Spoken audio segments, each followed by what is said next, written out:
नमस्कार मित्रांनो, तुमचं सर्वांचं उत्तम साहित्य या आपल्या यूट्यूब चॅनेलवर सहर्ष स्वागत आहे. मित्रांनो, आपण ऐकत आहोत कातळडोह कादंबरी.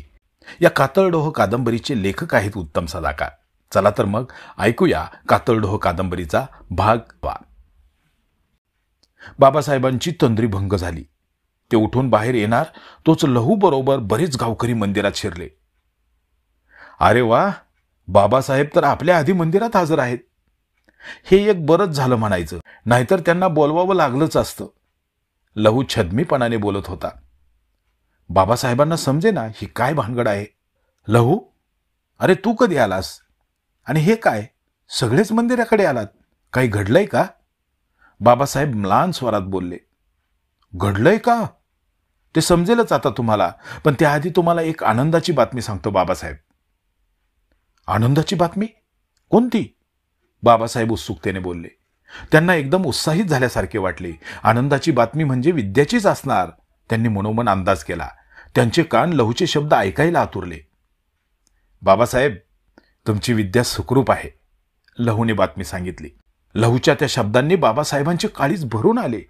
त्यांच्या डोळ्यात आनंदाश्रू चमकले. ते आनंदाने भिजलेल्या स्वरात म्हणाले, माझी विद्या सुखरूप आहे? देवा सिद्धप्पा, धावलास रे बाबा माझ्या मदतीला. बाबासाहेबांनी सिद्धप्पाला पुन्हा मनोभावे नमस्कार केला. लहू, अरे कुठे आहे माझी विद्या? बाबासाहेबांनी विचारले. तुमची विद्या मुंबईला आहे. मुंबईला? तिकडे कशी गेली ती, मला न सांगता?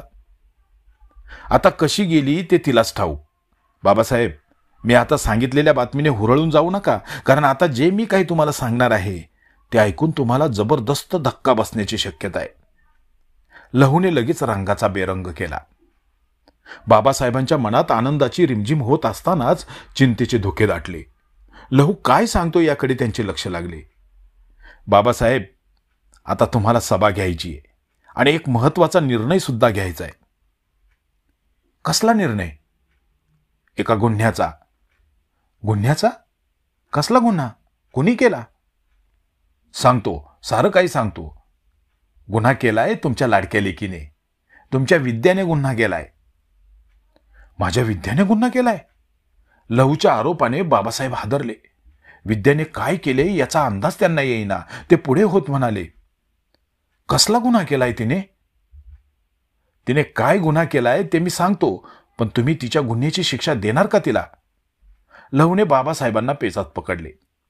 त्याच्या प्रश्नाला काय उत्तर द्यावे त्यांना कळेना. काय बाबासाहेब, झाली ना बोलती बंद? इतरांच्या गुन्ह्याला धाडधाड शिक्षा देता, मग आता का अडखळलात? बोला. बाबासाहेबांना प्रसंगाचे गांभीर्य समजले. त्यांनी स्वतःच्या भावनांना आवर घातला. आत्मविश्वासाने ते लहूला म्हणाले, लहू, हा बाबासाहेब सिद्धप्पाचा पाईक आहे.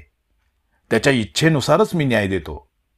एकदा इथं सिद्धप्पा पुढे गुन्हा सिद्ध झाला ना की मग तो कोण आहे, कोणाचा नातेवाईक आहे याचा विचार केला जात नाही. गुन्हेगाराला शिक्षा ही होतेच. जर माझ्या मुलीने काही अपराध केला असेल ना तर त्याची शिक्षा सिद्धप्पा तिला नक्कीच देईल. पण अगोदर तिचा अपराध काय आहे तो तरी सांग, आणि तो अपराध तुला सिद्ध करावा लागेल हे सुद्धा ध्यानात असू दे. बाबासाहेबांनी त्यांच्या धीर गंभीर आवाजात सुनावले. बाबासाहेब, विद्याने काय गुन्हा केला हे जर तुम्ही ऐकले ना तर शर्मेने तुमची सुद्धा मान खाली होईल. अरे अगोदर काय घडले ते तर सांग ना. अण्णा कुलकर्णी पुढे येत बोलले. एव्हाना बरीच गर्दी जमली होती. प्रत्येकाच्या चेहऱ्यावर उत्सुकताही होती आणि भीतीही होती. अण्णा, आपल्या बाबासाहेबांच्या मुलीने विद्याने परजातीच्या मुलाशी लग्न केले. लहूचे बोलणे मध्येच तोडत बाबासाहेब वीज कडाडावी तसे कडाडले. शक्यच नाही, माझी विद्या असे करणारच नाही. माझ्या रक्तामासाची पोर आहे ती. तिच्या हातून असला गुन्हा होणे कदापि शक्य नाही. लहू, तू खोटे बोलतोय. आणि तू एक ध्यानात घे लहू, इथं सिद्धप्पा पुढे एका निष्पाप मुलीची तू बदनामी करतोय, आणि याचे काय परिणाम होतील ते लक्षात घे. बाबासाहेब संतापाने लालेलाल झाले होते. बाबासाहेब, मी बिनबुडाचे आरोप करत नाही. हवे तर पुरावे देतो तुम्हाला.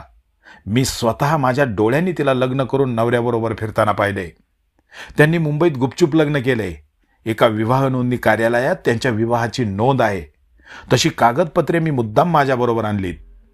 पुरावा म्हणून वापरा ती. त्यात मुलाच्या जातीचा उल्लेख आहे, धर्माचा उल्लेख आहे. तोही बघा तुम्ही, म्हणजे मग कोण खोटं आणि कोण खरं समजेल तुम्हाला. लहूने बाबासाहेबांच्या आव्हानातील हवाच काढून घेतली. अण्णा कुलकर्ण्यांनी लहूकडील कागदपत्रे घेतली. ती त्यांनी काळजीपूर्वक वाचली. कागदपत्रे वाचल्यावर ते गंभीर झाले. काहीच न बोलता त्यांनी ती कागदपत्रे बाबासाहेबांकडे दिली.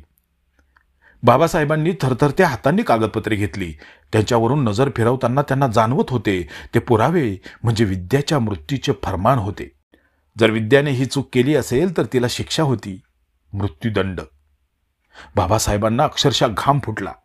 त्यांच्या हातापायांचा थरकाप सुरू झाला. लहूने केलेले आरोप कागदपत्रांच्या आधारे सिद्ध होत होते. तरीही ते म्हणाले, लहू, तू आणलेल्या कागदपत्रांवरून विद्याचा गुन्हा सिद्ध होतोय.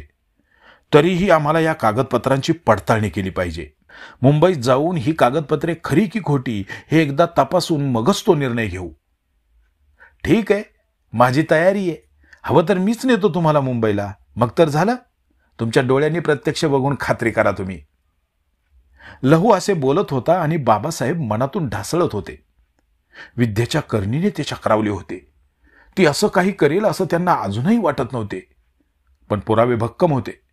विद्याला सिद्धप्पाच्या न्यायानुसार शिक्षा अटळ होती. बाबासाहेबांनी धीर एकवटून जमलेल्या लोकांना म्हटले, गावकऱ्यांनो, लहूने जे काही आरोप केलेत ते आरोप माझ्या मुलीवर सिद्ध झाले की तिला शिक्षा होणारच.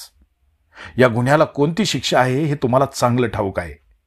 इथं भेदाभेद नाही. फक्त प्रश्न आहे कागदपत्रांच्या अस्सलतेचा. एकदा का त्याची खात्री पटली की योग्य तो न्याय दिला जाईलच. आता इथं पंचमंडळींपैकी काही जण नाहीत. त्यांना बोलावून पुढचे नियोजन होईल. बरोबर 3 दिवसांनी आपली न्यायसभा भरेल. त्यात या प्रकरणाचा निकाल दिला जाईल. बाबासाहेब एवढे बोलून मटकन खाली बसले. सखाराम त्यांच्या मदतीला धावला. त्याने बाबासाहेबांना आधार दिला. लहू खोत बाबासाहेबांची ती अवस्था बघून मनातल्या मनात पुटपुटला.